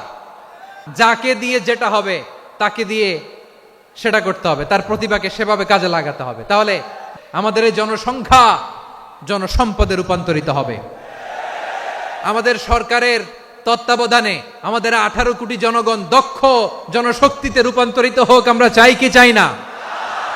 আমরা ভালো মানুষ, শ্রেষ্ঠ মানুষ হতে চাই কি চাই না? ওই জাপানিজদের মতো সৎ, ওই ইউরোপিয়ানদের মতো কালচার্ড। আমাদেরকে আল্লাহ তাআলা কোরআন সুন্নাহ অনেক কিছু দিয়েছেন। যেহেতু বর্তমানে আমরা দেখছি তারা সৎ, তাদের মধ্যে ভ্যালিউ আছে, সেগুলো আমাদের মধ্যে আনার দরকার আছে না নাই? আর ইসলাম দিয়ে আমাদের জীবনকে সাজাতে হবে। ইসলাম দিয়ে আমার পরিবারকে সাজাতে হবে। ইসলাম থেকে, কোরআন থেকে প্রেসক্রিপশন না নিলে জীবন সুন্দর হবে না। কোরআন থেকে প্রেসক্রিপশন না নিলে সমাজ সুন্দর হবে না। কোরআনের প্রেসক্রিপশন না মানলে রাষ্ট্র সুন্দর হবে না। কোরআনের প্রেসক্রিপশন অ্যাপ্লাই না করলে শুধু দুর্নীতি দমন কমিশন দিয়ে দুর্নীতি বন্ধ করা যাবে না। এজন্য কোরআনের আইন আমরা চাই কি চাই না? প্রিয় ভাইয়েরা, হিউম্যান রিসোর্স ডেভেলপমেন্ট, মানব সম্পদের উন্নয়ন, আমাদের সরকার যেন এদিকে নজর দেয়। আমরা যেন এই ব্যাপারে যত্নবান হয়ে উঠি। যাকে আল্লাহ যে যোগ্যতা দিয়েছে, এই যোগ্যতা দিয়ে আমরা যেন ইসলামের জন্য, দেশের জন্য কাজ করি। আমরা যেন আমাদের স্কিল ডেভেলপ করি, আমাদের পটেনশিয়ালকে ডেভেলপ করি। মোরালিটি, ভ্যালিউজ নিয়ে শায়েখ আহমদুল্লাহ আলোচনা করেছেন, এগুলো দিয়ে যেন আমরা আমাদেরকে সাজাই। আল্লাহ তাআলা আমাদের দেশকে তুমি নিরাপদ করো, আমরা পড়ি আমিন। আল্লাহ আমার 18 কোটি জনগণকে তুমি জনশক্তিতে রূপান্তরিত করো, আমিন। আল্লাহ আমরা হাতে হাত রেখে, কাঁধে কাঁধ মিলিয়ে ভাইয়ে ভাইয়ে যেন এই দেশকে গড়তে পারি, আল্লাহ তুমি তৌফিক দান করো, আমরা পড়ি আমিন। আসুন আমরা আমাদের জনসংখ্যাকে জনসম্পদে ট্রান্সফর্ম করি। আমাদের জনসংখ্যাকে আমরা যেন জনশক্তিতে রূপান্তরিত করি। জনসংখ্যাকে ট্রান্সফর্ম করে জনশক্তি দিয়ে আমরা যেন আগামীর বাংলাদেশ, স্বাধীন বাংলাদেশ 2.0 কে গড়ে তুলি। আল্লাহ তাআলা আমাদের সবাইকে কথাগুলো বোঝার, আমল করার তৌফিক দান করুন। হাযা মা ইনদি ওয়াল ইলমু ইনদাল্লাহ আলাইহি তাওয়াক্কালতু ওয়া ইলাইহি উনীব। সুবহানাকাল্লাহুম্মা বিহামদিকা আশহাদু আল্লা ইলাহা ইল্লা আনতা আস্তাগফিরুকা ওয়া আতুবু ইলাইক।